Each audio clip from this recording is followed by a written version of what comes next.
And yahoos who claim to have $35,000 worth of equipment, what does that do? There's no equipment that can detect ghosts anyway. So, and even if it could, it still can't help. How is this equipment going to help them? Mm-hmm. The only equipment that can help them is working with communication process, whether it's the witnesses themselves or a psychic involved or something. There has to be some intermediary to help us. There's so much equipment out there that I mean, they're $100, a couple $100 some of this equipment. I know because I've got some of it. Oh, I know. And, I'm sorry to say that I've been told that I'm the first person to use a tri-field meter on TV. It's a very useful device, but not for the reason that people think. And what do you use it for?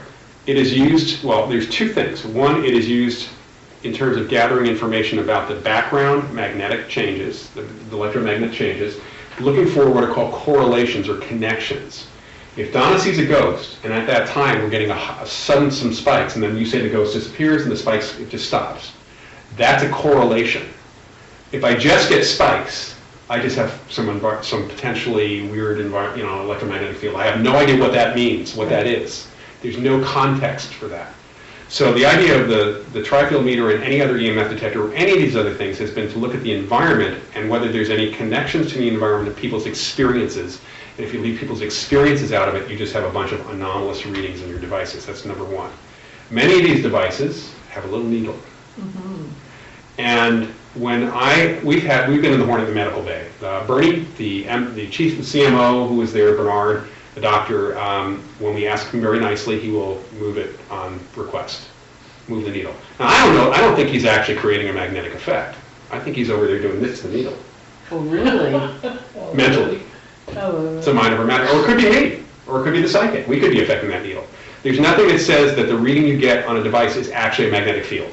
It could be an effect on the device itself by you or by an entity. It does not have to actually be, you need some multiple devices to make sure. You need to actually have something a little more complex than those devices, typically. We do know from research in the field that there are connections between the Earth's magnetic field and certain types of experiences. So there are correlations. There are some correlations we know. We also know that there are correlations between certain types of technology that's in the area and people's experiences that are not ghostly. High magnetic fields can cause people to feel uneasy. They can cause people to have other experiences. Low frequency sound can cause you to see things out of the corner of your eyes. I mean, there's all sorts of things that these equipment are great for that are about explaining the normal things, not explaining the paranormal things. Well, I mean, they use the K2, which is a piece of junk. Yeah. Unfortunately, because it's I say that because it's useful not to read magnetic fields. It may be useful as a communication device. Do you think it really is, though? No, because it's so wide open to any electrical device. If you cut the power everywhere and weren't using anything else and all the cell phones were turned off and nobody had any magnets on them, yeah, I could see that. Well, there's no. Well, we've used them on the Hornet, and there'll be locations where we get nothing, and then all of a sudden we'll be talking with it, and then all the lights light up. Yeah, it's hard to know. You need to make sure that no one in the area has a cell phone on, nobody's using walkie-talkies, nobody has any other electric. Even, I've actually had my K2 meter on and turned on my tri-field meter near it, and it's spiked, just from turning on another device. Mm-hmm. So there's any number of things, that should not happen. It's too unshielded. So it's useless because of that. It may be useful otherwise, but it has pretty lights. It's fun, it's great visual. Yeah, I mean, everybody wants the device that Egon had on Ghost Hunt. One of the things that I think that I teach people when they're trying to open up to their abilities is that a visual's great. Mm-hmm. So, especially for television.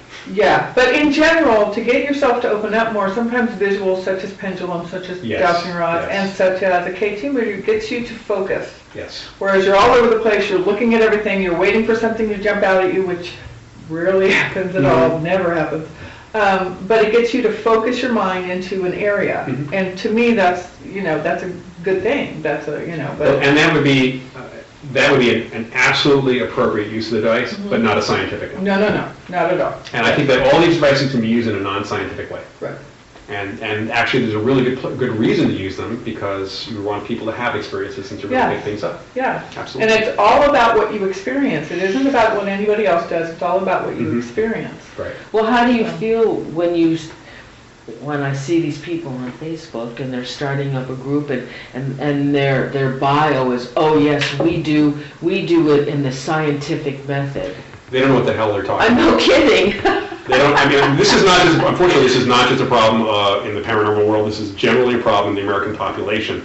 Most people don't know what the scientific methods, because there's more than one, are. They don't know anything about science. It's partly the educational system's failure. There's a lot of issues here, and people just don't know. I mean, not every case that I do is not scientific. A lot of the cases I do have nothing to do with science. They have to do with helping the people, proceeding along different other lines. But I am using the science of parapsychology and what we've learned in that field to help these folks, to actually work with that. That's where the science is. But everything you do is not scientific. And the biggest problem is that the biggest misconception is that the use of a piece of electronics, people believe that as being scientific. That's not the case. I mean, the fact is that that's a piece of technology. You know what? This is a piece of technology. Cups are technology. Stone knives are technology. That's right. Technology. I use my microwave, which is, let's face it, an electronic device. I've actually read up on years ago on how it works. I know what it does. Most people don't. That does not make me a scientific cook, because I'm heating some food in the microwave or cooking something. So the use of technology is not scientific. It's how the technology is used and what you do with the data that makes it scientific. Yeah, I don't know what their method is that they're using where they say we do everything in the scientific method. And then they have a demonologist in the group, and that immediately says that they're not being scientific. So. Let's talk about some of your cases you've been on, like the Moss Beach Distillery. Oh, yes, I was dying. Featured in both of these books. Right? All right, so the newest one is The Ghost Detective's Guide to Haunted San Francisco. And this was written with the late Annette Martin. Annette died, unfortunately, suddenly in September. Oh. But this is, it's a different kind, it's not really a travel guide. It is a travel guide and it's not. You know, most of the books about different cities cover dozens and dozens of locations. We cover only a few in depth.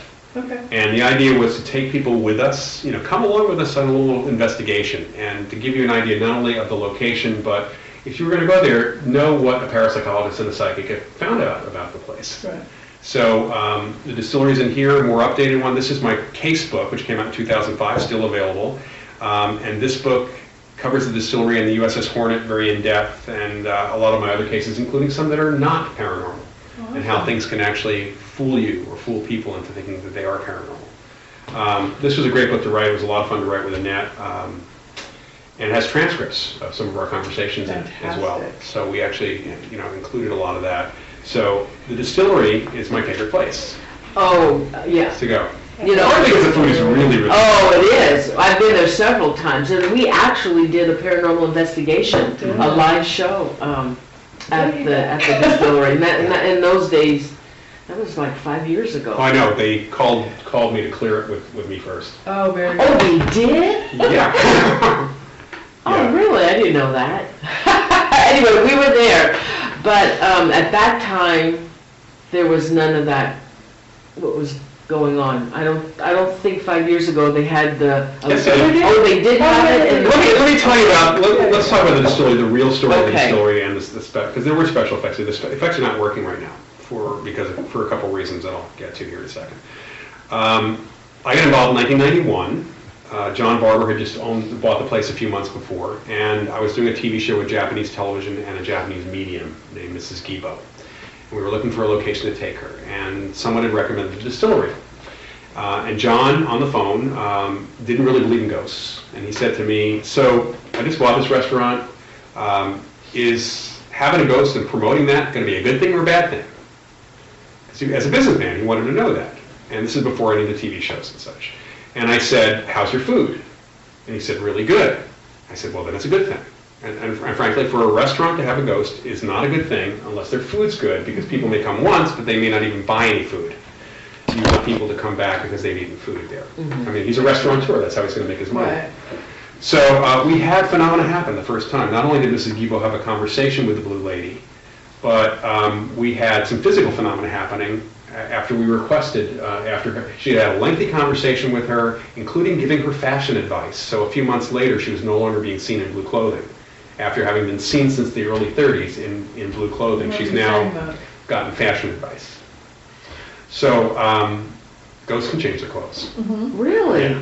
Where do you think they get their clothes from to begin with? It's all mental. It's all coming from their minds. Right. Because I always say, have you ever seen a naked ghost? Right. I'm assuming if we went to like a naked, one of those naked communities, you probably would. Right. But when do you ever see, I never, and I'm like, I swear I'm going to be the first naked ghost. I'm going to. Just know that. I never thought about that. Never. That's what I thought about as a kid. I wanted to know where the ghosts got their clothes from. Oh my gosh. So after she had Mrs. Gibo had connected with this ghost in such a really good way, and we were just kind of, my group and the stuff we were doing, we were just trying to figure out what was actually going on. We talked to a lot of witnesses, and we actually had the second dining room, the smaller dining room, was just being finished at that time. Hadn't even been finished. The floor was not painted, the walls were not painted, but there was a push bar door on the back with no handle on the outside. And Mrs. Gibo said she wants to do something for us. And like what? She's walking over to the door. I think she's going to open the door, and then you saw the push bar go in and the door open up. And that happened 5 more times after I asked nicely for it, and we got that on camera for Japanese television. Wonderful. So I thought, this is a really cool place. And over the next few years, I went back again and again and again, both with other TV shows. We had phenomena happening on a number of shows. Usually, though, off camera. Was one Discovery Channel show where they were interviewing one of the witnesses in one of the dining rooms. We were in the bar area, and the Tiffany lamp, one of the Tiffany lamps, and this was well before anything was rigged, but the only lamps were ever witnessed moving were the 2 end lamps at either end of the bar. And one of them started swinging quite a bit. And it just kept going. So, we're trying to get the director out there, and they're like, we're interviewing somebody. And I'm sitting out there with one of the producers who's just tapping her hand like, okay, can you keep it going for a while, please? and so there's like 15 people out there, we're all looking for the lamp, and it's going and going. As soon as they open the door, the thing just stops. So she was kind of playing with them a little bit. Always the way. So this continued, and we had a lot of things going on. In '97, the restaurant had to be literally taken apart for earthquake safety. Over the years, it had slid down the hill a little bit, like about 6 inches. So they had to rebuild it and anchor it, and they also had to put in some Americans with Disability stuff. So they ended up putting in a ramp. They ended up upstairs. They ended up putting in a little elevator where the old ladies' room was. They had to move the ladies' room. Now, when they did that, stuff was happening. I actually did a show called Strange Universe where we interviewed some of the workers, and things were going on while this place was being rebuilt, in fact. And so when it gets rebuilt, John says to me, he opens up and he says, so is there any way we can get her to do more stuff? I said, what, the ghost? He said, yeah. I said, well, I can ask, but I don't know if she'll do it. I mean, how are you going to pay her? That apparently didn't work.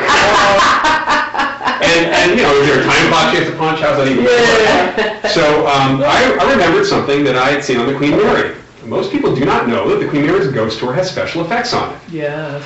I didn't know that. Gosh, yeah. But I went there years ago. I didn't know that. Since the early 90s, since 1990. Oh, I went there before. Yeah. So they charge for that ghost tour, mind you. Oh, they do? It's fun though. It's a fun tour. It's a lot of fun. Yeah. But I'm mentioning that very specifically. They charge for that. Did you see the Ghost Hunters talk about the special effects that were set up in the place? Have you ever seen any show talk about any of the special effects at the Queen Mary? Oh, well, wait a minute. Now, the Ghost Hunters did do a show there, but they were totally upset because somebody faked pulling the covers off. That's correct, but that was not the special effect. Oh, what was it? They had various effects throughout the ship, but they didn't have an effect in the cabin. Right. By the pool, in the keel, and a few other places. Was that all on the show? No, they didn't talk about the effects at all. But so I got the idea. As I said to John, well, we can put in special effects. What we want to do, though, is put them in as recreations, so people can experience what normal people experience. However, when I designed them with the guys who were doing it, because I was involved in that, and I wrote an article about it for Fake Magazine, and we had a press conference to show the effects. I didn't know Not that. a secret. Yeah, it was never a secret. Never a secret. So I said, John, what we want to do is do something similar to what has been reported, The lamps move, these two lamps move, let's fake the middle ones. So when people see lamps moving, since they've never moved, as far as I know, we can tell right away that it's an effect. If those move, we know it's not an effect. Oh, okay. The ladies' room thing with the face in the mirror, that was an attempt to recreate an effect that was with the old, ever since they built the new ladies' room, nobody had any experiences in there because it was not in the same spot. But women had seen a face in the mirror and actually seen a whole body, and we did this thing. And if you saw the actual effect, you would have immediately known it was not real.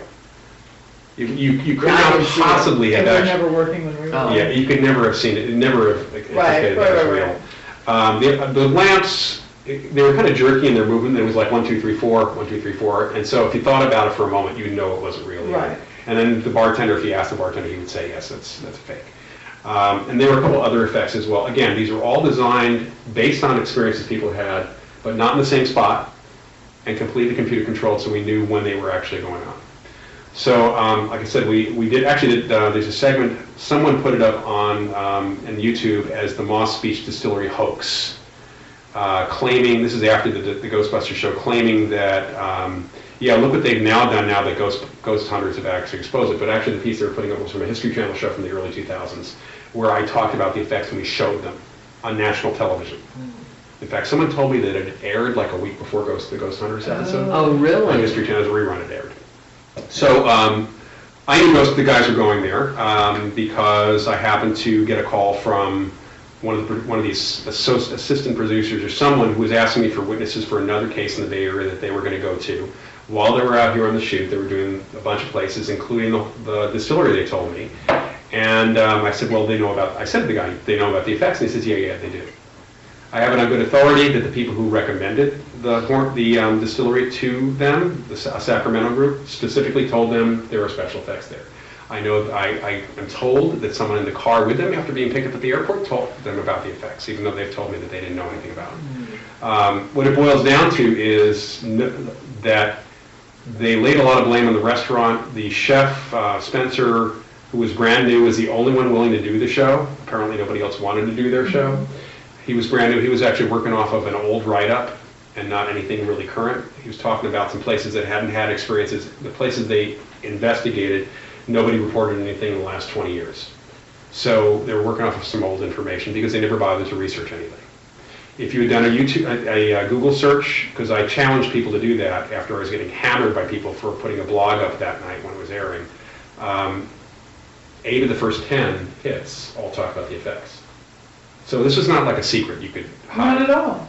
At all. And I think everybody in California knows that. I mean, pretty much. Everybody knows it's set up. It's like a Disneyland attraction almost. Yeah, that's right. And it was really for ambiance. It was totally for fun and for ambiance. They took a big hit on it. But all that beside the point, there are many, many, many witnesses of this case going back to the early 1930s. There are elements of this that are still unverified in terms of who the woman was, whether she was actually killed on the beach or not. We only know this from locals, from the historian, which she's been able to put together. And that's partly because you can't seem to find any records of any deaths right around there, including apparently there was 3 raids on the beach below when there were shootouts between the G-men and some smugglers and during Prohibition, and you can't find a record of that either. Well, has she told the ghost herself? Has she told any of the psychics she brought in? Oh yeah, everyone. And that was every single one of them. Yeah, same story. Thing? Same story. Mm-hmm. What's her name? We don't know her last name. Her name was Elizabeth Clare something. The only last name we got at one point was Donovan, and then we found out that was the name of we believe that's the name of the piano player, her boyfriend. Yes. Oh, yeah, wasn't she married and she was having an affair with the piano player? Well, she had left her husband. Oh, she did. Yeah, because he was apparently an abusive guy. And he showed up one night and was ejected from the restaurant, and later that night he was knocked out, the boyfriend was knocked out, and she was stabbed in the back. Oh. That's the story we got from What happened with the boyfriend? He was just knocked out. Yeah, but what happened with him later on? Well, because he's there. A few years ago, which is in the new book, in fact, one of the psychics I work with, Nivan Kashamenti, who does a lot of genealogy research, has been going back and forth over stuff, looking for new records, and new records pop up in genealogy, and new obituaries pop up. She found an obituary now, everybody thought the guy's name was Charlie. Yeah. Okay, so we have Charlie Donovan now. Turns out, there was a guy who lived in Moss Beach who died in 1986 named Charlie Donovan. And he would have been 22 years old at the time of this, so he would have been around about the right age. Wow, because he still plays. Yeah, I mean, it's really an interesting thing that we've had little bits and pieces kind of coming from other cases about this. So as far as we know, she was stabbed in the back. We think it's obviously it was probably the husband, but couldn't really know for sure. Or he had it done, probably. Or he had it done, Is the piano still there? No, piano hasn't been there for decades. No, but the guy who plays it, the boyfriend's still there. He still plays.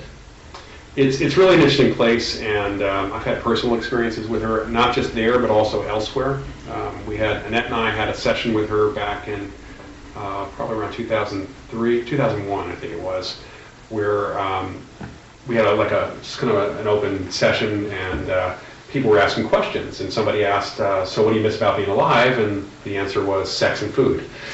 Really? Yeah, so Really? Oh, so you don't get to eat and you don't have sex on the other side? Apparently not. We figured out a way for her to psychically tap into someone eating, and we actually did that as an experiment later on. Really? Yeah. So then she had been Mrs. Gibo had reported her coming to her hotel room and visiting her in San Francisco. Annette said she came from the distillery to visit her in San Jose. So I said, well, you can travel, so where else have you been? She said, well, just pretty much around here.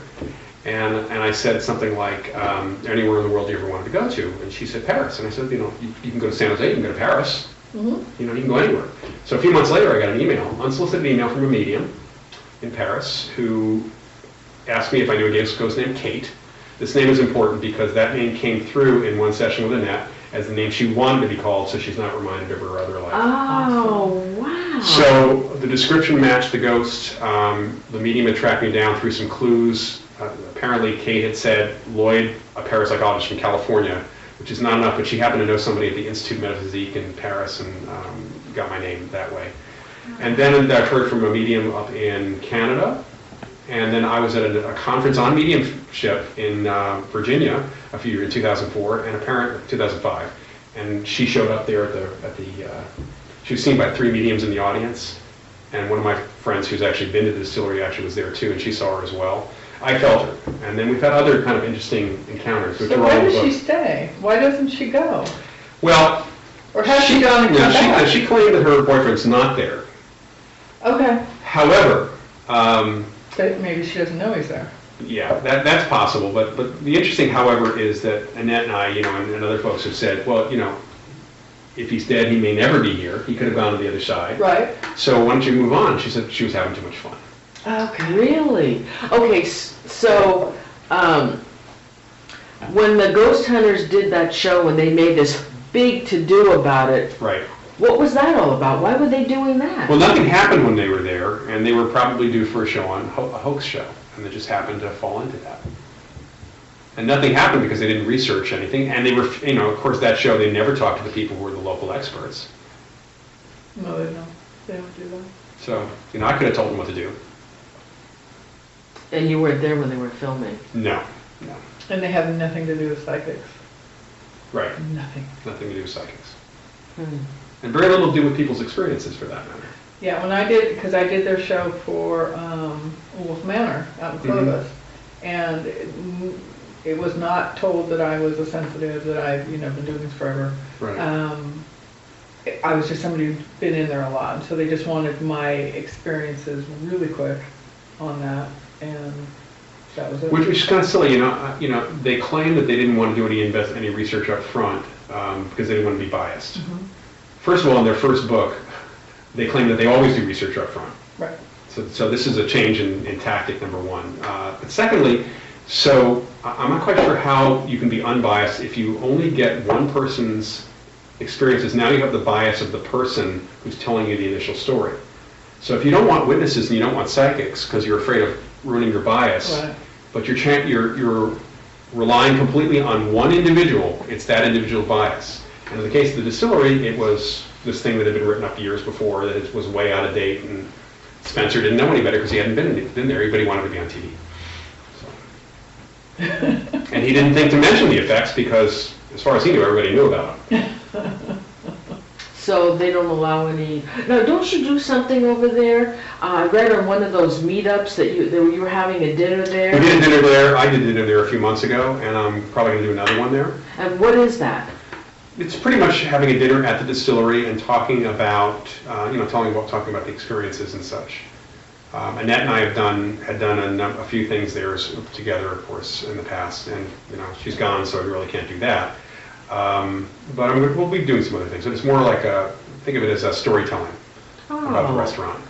That's what I would do. Is that limited to like 15 people or something? No, it's about 40 when we do it. Oh, really? Yeah, because the room will hold 40 people. Oh, that's nice. And in the wintertime, they're a little more flexible. Typically we can't do them in the summertime. I can never do it. Can't do anything on the weekends. Right, so busy. They're booked up. So we could do it if we wanted to charge everybody like $300 to take the whole night, because the turnover of the restaurant and the whole thing. People tend to forget that it is a restaurant. So yeah.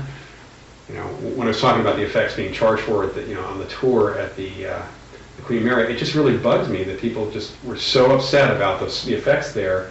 On the Queen Mary? No, on the distillery.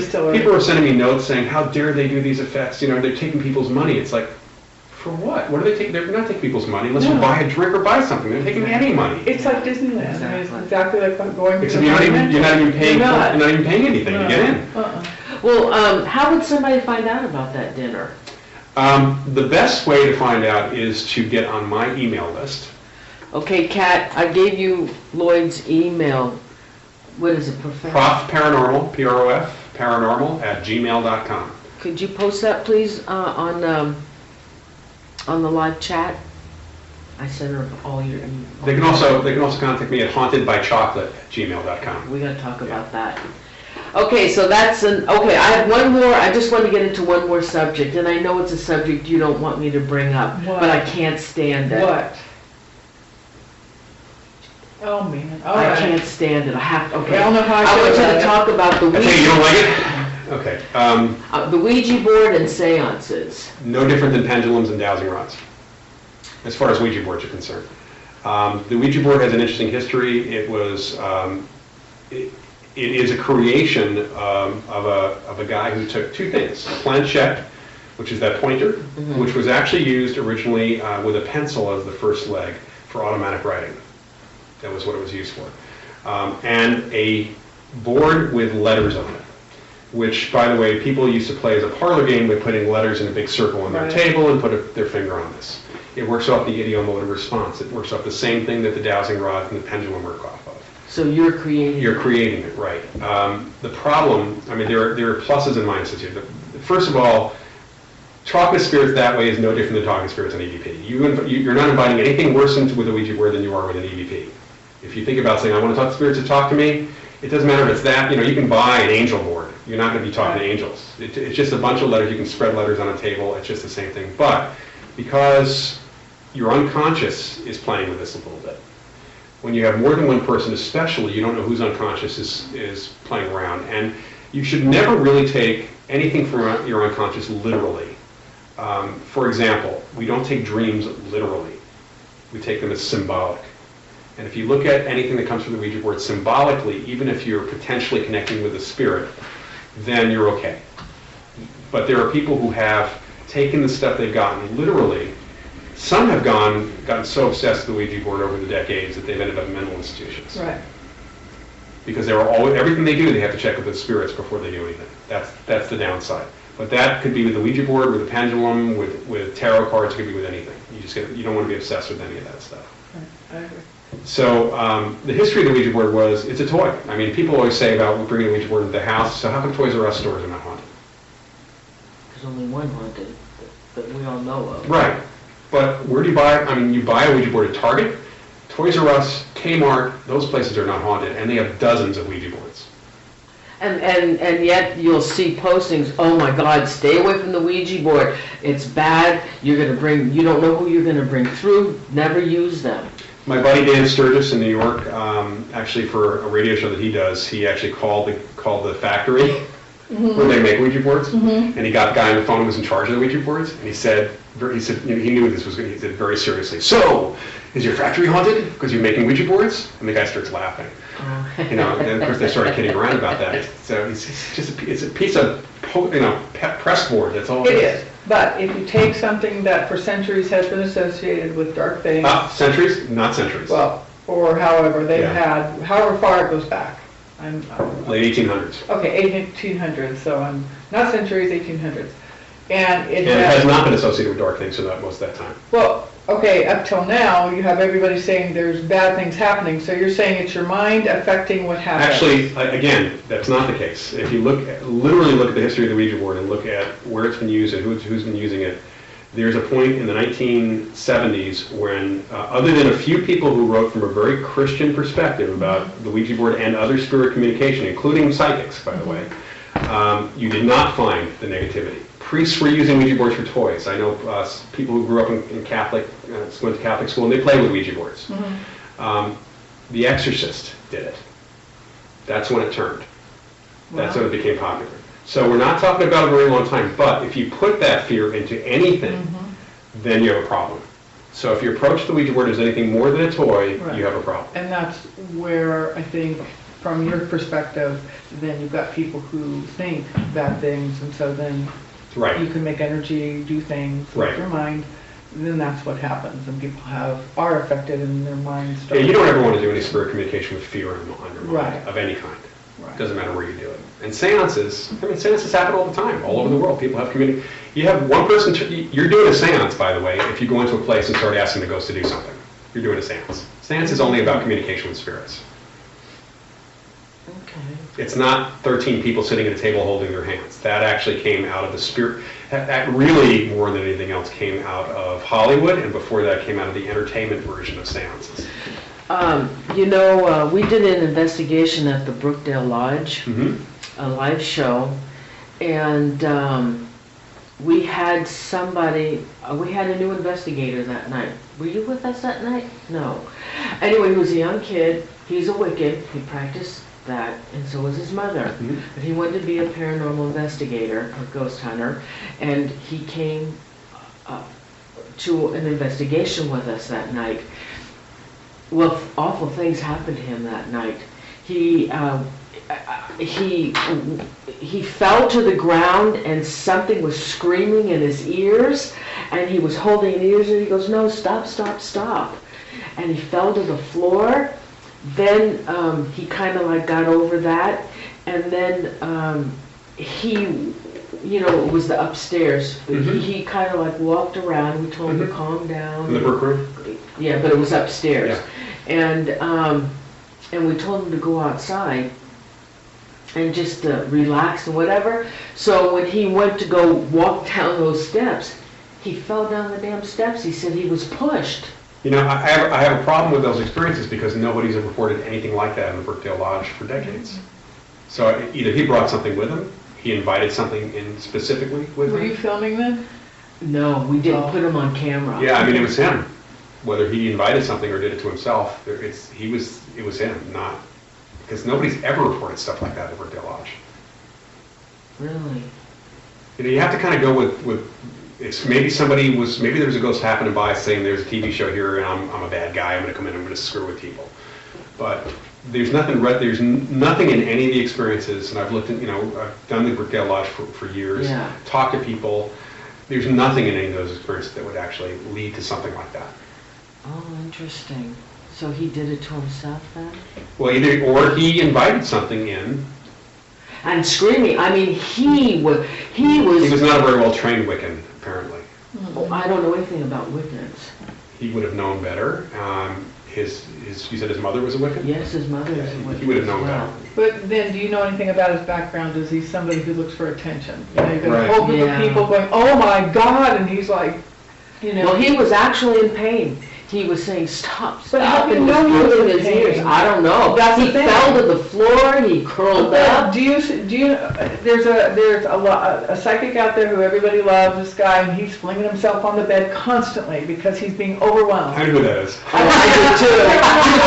Actually, I call him on that. I call him on that for being overly dramatic. Why? But you know what? I can't remember the last time I was thrown back on the bed, though. He grew up, he grew up kind of isolated from, he never had any other psychic role models, and I think he saw way too many shows of psychics and like crime shows and stuff like that, and that's all he did.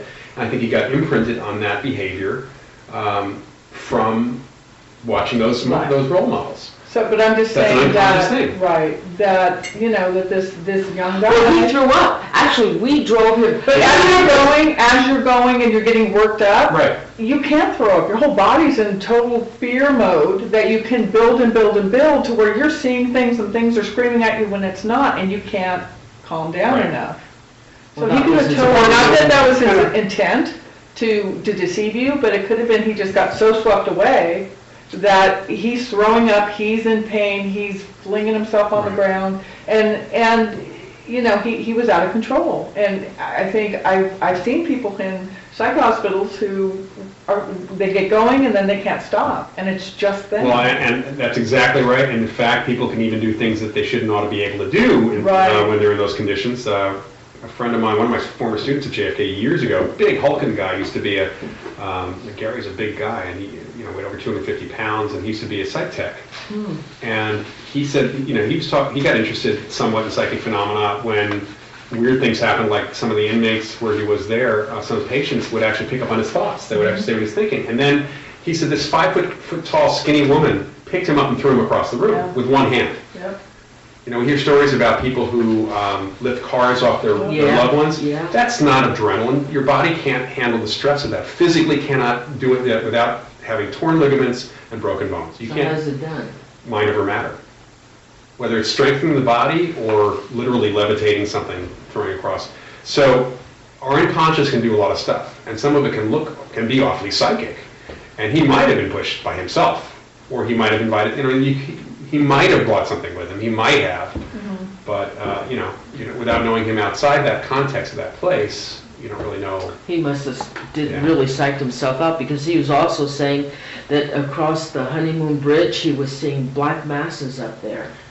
Again, no one has ever reported that at the Brookdale Lodge. I've never felt, I mean, I felt angry people there, but nothing bad, Yeah. just angry. Can I just tell you one thing? Sure. We were sitting around the table in the log cabin, and I don't know what we were, EVP session, I guess it was, and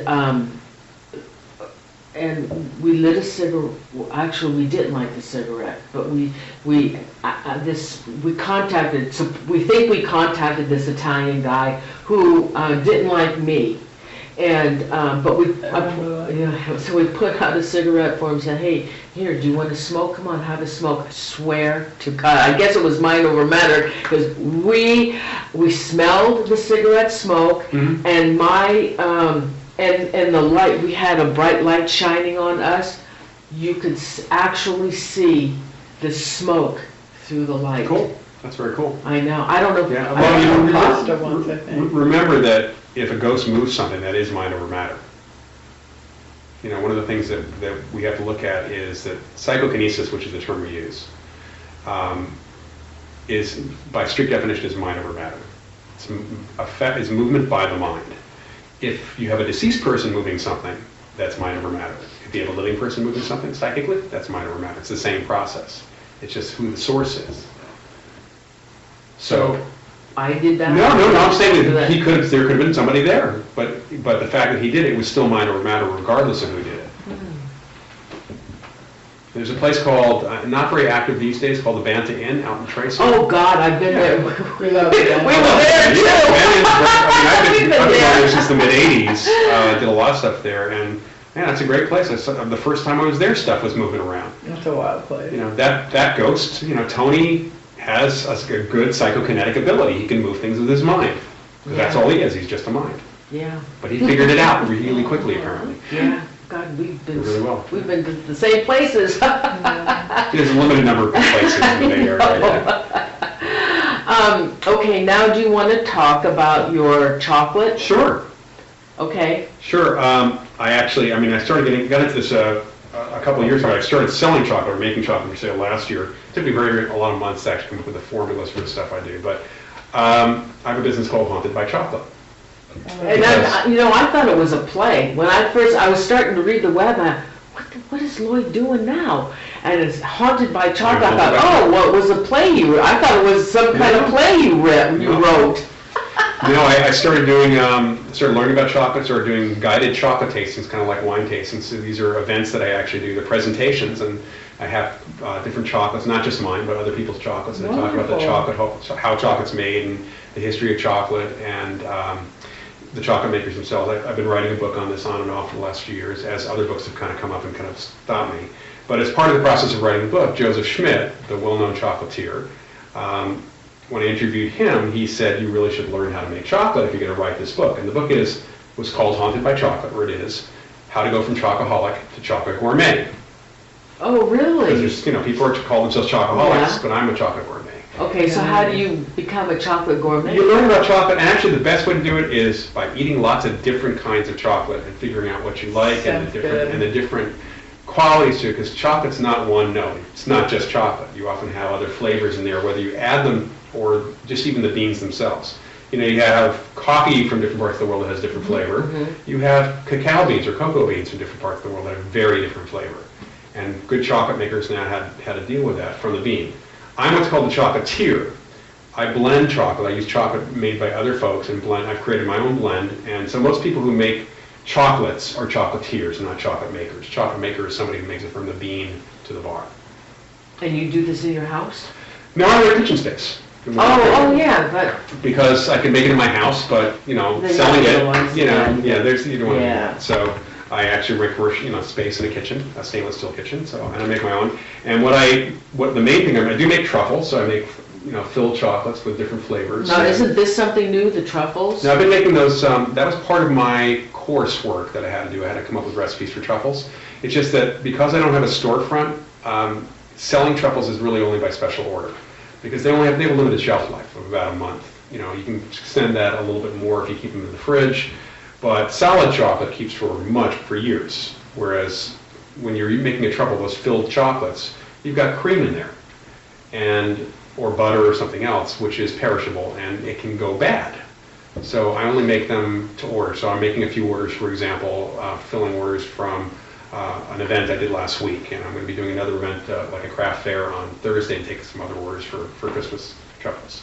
So people can email me, and I can get them the list of the flavors. And Wonderful. And then Kat posted your email. Yeah, so what I have here, and I kind of like them because they're pretty. They are They look like pretty. juice. So these are what are called ghost drops, and these are, and I'll kind of unwrap one of the dark chocolate ones. Each of the colors represents a different flavor profile. What color is this? Gold is my standard dark chocolate, a 70% cacao dark chocolate. So it's a high percentage cocoa. Most of these are 70% cocoa, meaning a really dark chocolate, but not bitter. So if you don't like dark chocolate, it's because you haven't had the right one. It may not be mine, but there are other dark I chocolates. agree, because I wasn't big on dark chocolate, but I tried one of yours and it was very good. Yeah. So I love that. there are little ghosties on there. They are so cute. Yeah.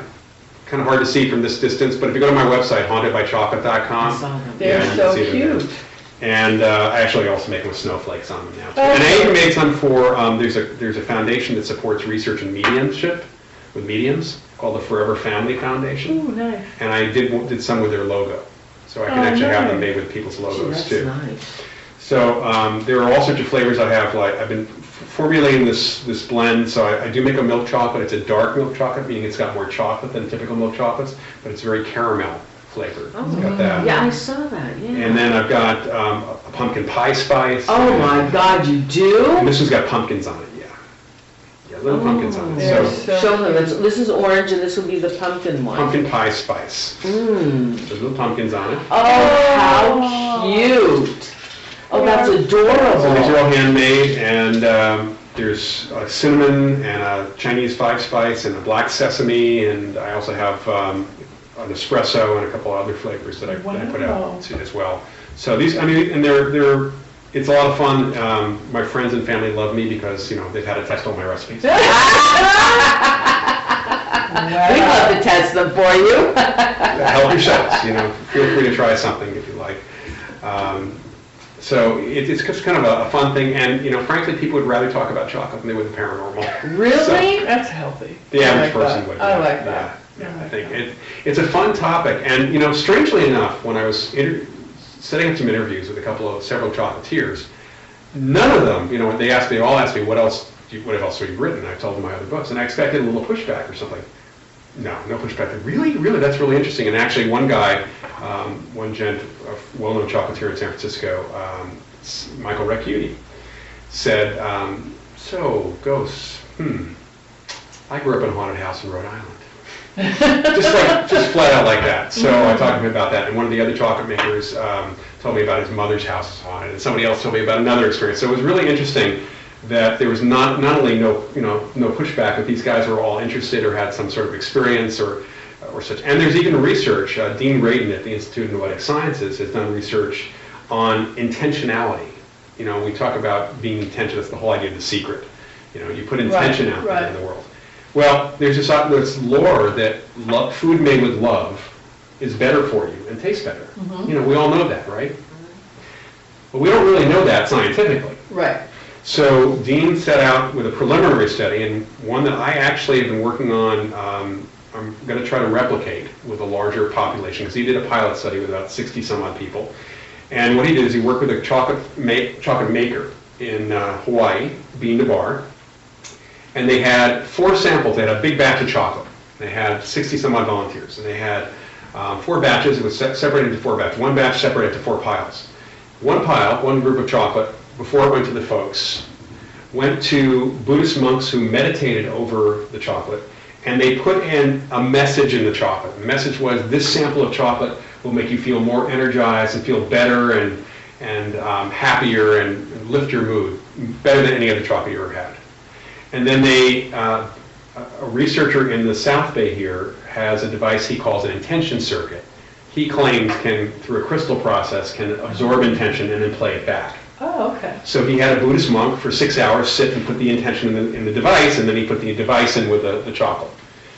And then the third set, as it happens, the Institute of Noetic Sciences in Petaluma, they actually had a Mongolian shaman in town to do a seminar. So Dean said, hey, would you do the same thing? Let's try your tradition on this. And he did. And then they had the 4th set, which was control. In other words, nothing was done to it. It was dispersed to people. Nobody knew who got what sample. The person collecting the data did not know who got what sample, and then eventually and Dean actually looked it over, and then it was turned over to someone who knew what numbers represented what. 3 of those samples, 3 groups, had a 67% higher mood lift and elevation of energy. Now, these people, the volunteers, every day for 3 days, I think it was, in the morning and the afternoon, had to take a chocolate break. And for 10 minutes, they had to eat their samples of chocolate and just think about what the chocolate tasted like. Wow. Okay? So they spend a little time with their chocolate. Sounds wonderful. We all should spend all the time. groups. And so 3 of the groups, 67% higher, because the people also, before and after each of these samplings, had to fill out a form of what they felt like.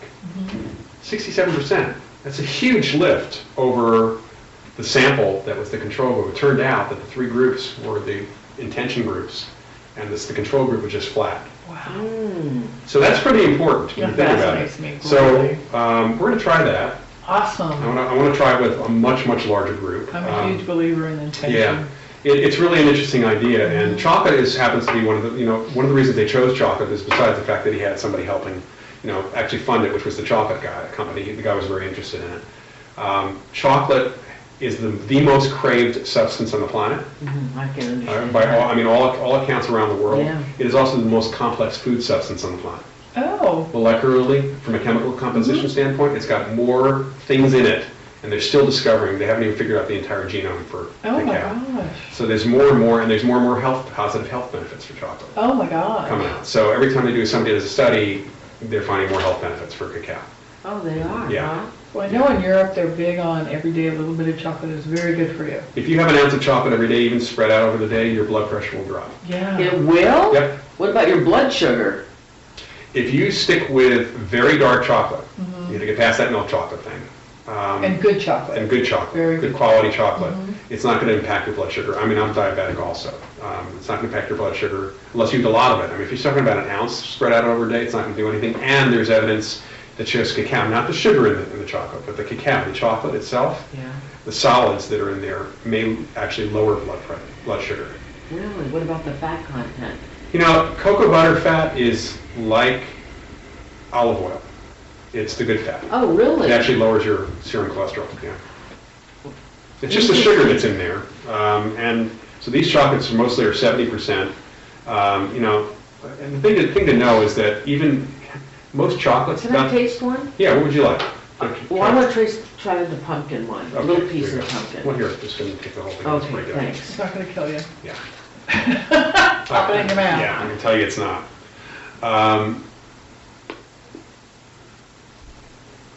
We're going to wait for it. I know. It's different. It's got the spices that pumpkin Holy pie has. cow. That's nothing like I've ever tasted before. I mean, that's real chocolatey. Mm-hmm. Oh my God. It's wonderful. Oh That's the my reaction. God. Oh my God. This was the pumpkin one. Yummy. Yeah, so it's got pumpkin pie spices in it, so it's got cloves and, Oh my and God, I've ginger never and tasted cinnamon. anything Nobody's, like that. as far as I know, nobody's ever used those spices. Cinnamon's not uncommon. You can find that occasionally. Black sesame is one that most people have never tried. I've never I've never heard of Um, black sesame. Let's yeah. try. Is that the black one? That's this one right Oh, there. The black wow. one actually has got pieces of the bean, what are called cocoa nibs, or cacao nibs. And actually, if you want to have something that's going to help get the health benefits of chocolate without any of the sugar, you can buy cacao nibs at Whole Foods and places like that. They're pieces of the bean. You throw them in your salad, you throw them in your ice cream, if you can have ice cream. Really? Yeah, throw them in whatever you can eat, and that's got all the positive You stuff, no want to sugar. try this? Sure, take it. What's on the ghosties on the bottom of Oh. this? Ghosties on the bottom of that? Oh yeah, ghosties. Yeah. All right, let's try it.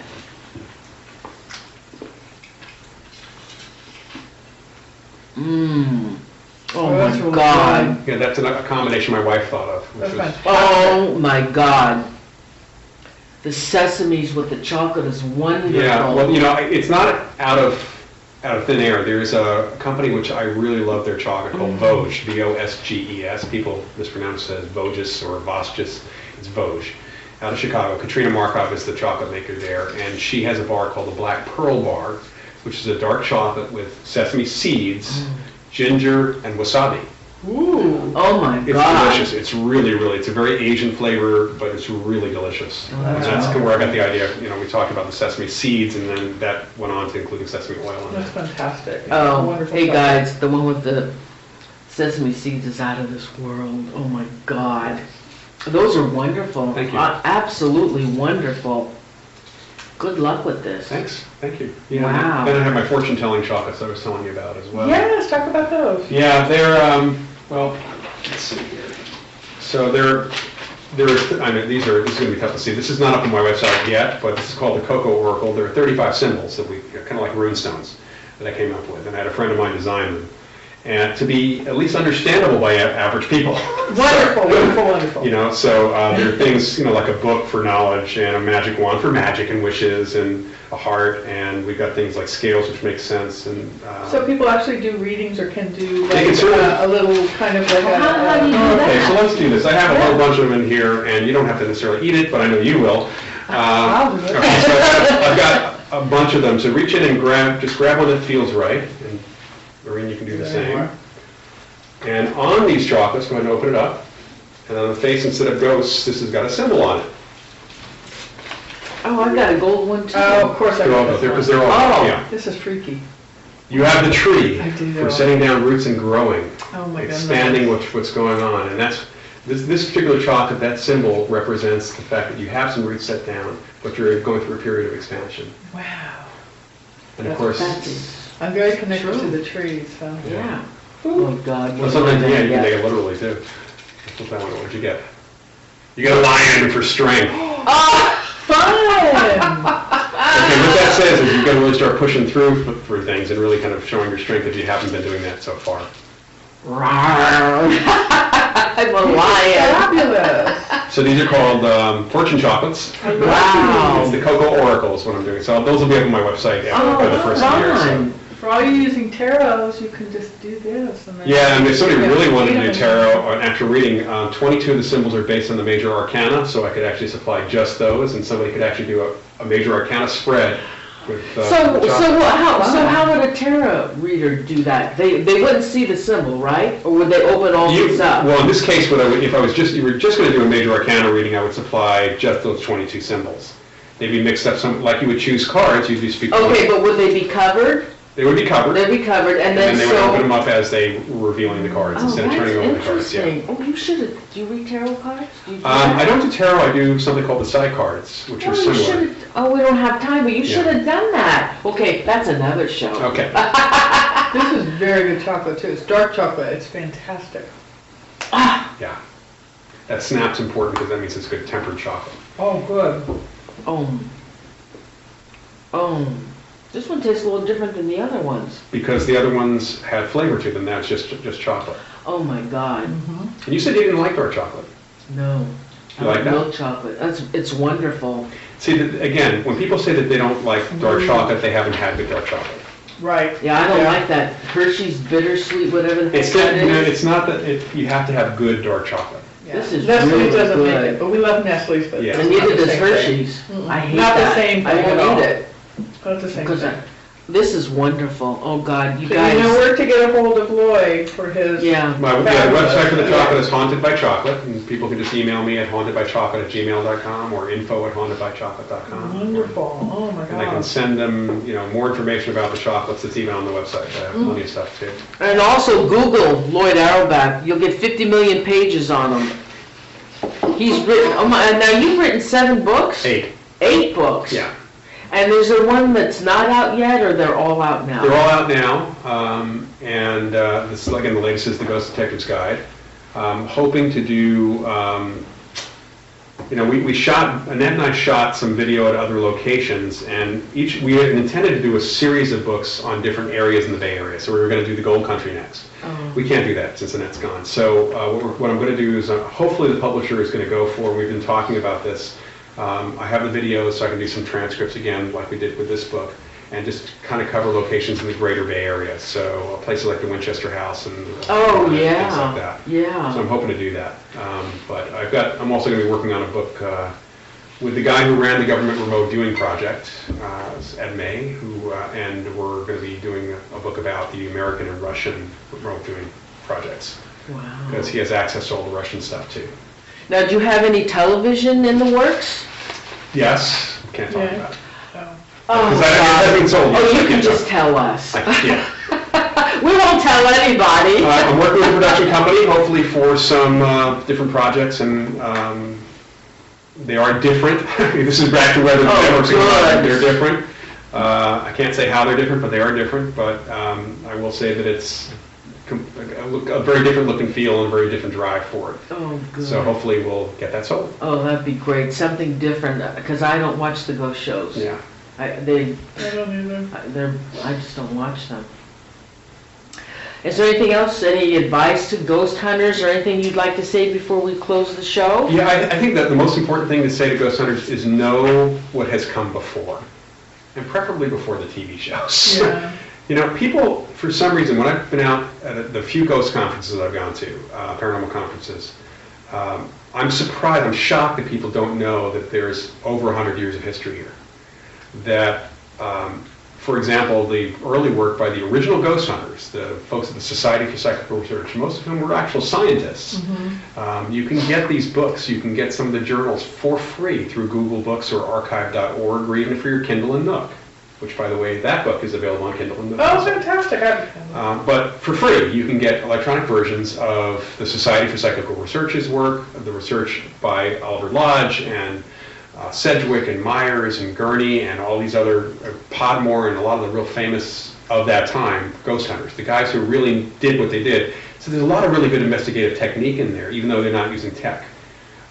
So there's all this history that people seem to ignore. And for some reason, people in the paranormal community seem to think that what they're doing is nothing to do with what parapsychologists do, which is absurd, because we've been studying this stuff for over 100 years. And even though we can't bring a ghost into the laboratory, as far as we know, they could be there, what we do in the laboratory in parapsychology has absolute support and relationship to what happens when you do field investigation. You can't really do an investigation and consider what a ghost might be unless you start thinking about how a ghost is communicating with you telepathically. We study telepathy in the laboratory. How does a ghost see? They don't have eyes. How do they see? Psychically, they may be seeing. You need to know about that. And how are you seeing a ghost? You need to know a little bit about that. So There's a direct connection between any sort of paranormal investigation and what parapsychologists have done. And there's a very good reason why the technology is being used that people are not even aware of, such as the reason for the EMF meters or even thermal vision cameras. As the first group, my suggestion of Andrew Nichols in Florida, he and I came up with the idea of using the thermal vision, and the original idea was not to catch a ghost on tape. It was actually, we thought, well, people see cold spots. We're doing a TV show. Let's show a cold spot, because you can show a cold spot with the thermal vision. We didn't expect to actually get something. So we got some unusual effects that the company that produced the thermal vision could not explain. At the same time, the psychic was experiencing something, and every other piece of equipment we had was going off. That is what you look for. That's kind of the holy grail. However, without that psychic thing in there, we couldn't have context. We wouldn't have known that it was a little girl's ghost. All we would have known is all this stuff's going off in a haunted house. There you go. So all you people out there who are against psychics, no. Just find a good one. No. Yeah, find a good one. And actually, if folks want to email me, I'm happy to send a list of what the qualities of a good psychic. And because I've written a paper and presented a paper at several conferences about what makes a good psychic, besides just the idea of them being accurate. There are other qualities, which from what I know about you, you seem to have them. Top of the list, they play well with others. I do play well. Yeah. And and you're laughing because the other part of it is sense of humor. Yes. I will not work with a psychic who has no sense of humor. You've got to. You can't do it. It's just like you don't want that kind of psychic around. Yeah. Well, hope you enjoyed the show, and thank you everybody for joining us. Thank you. Lloyd, it was a pleasure. Thank it you. was just Thank a you so pleasure. much. Thank you so much. We really enjoyed it.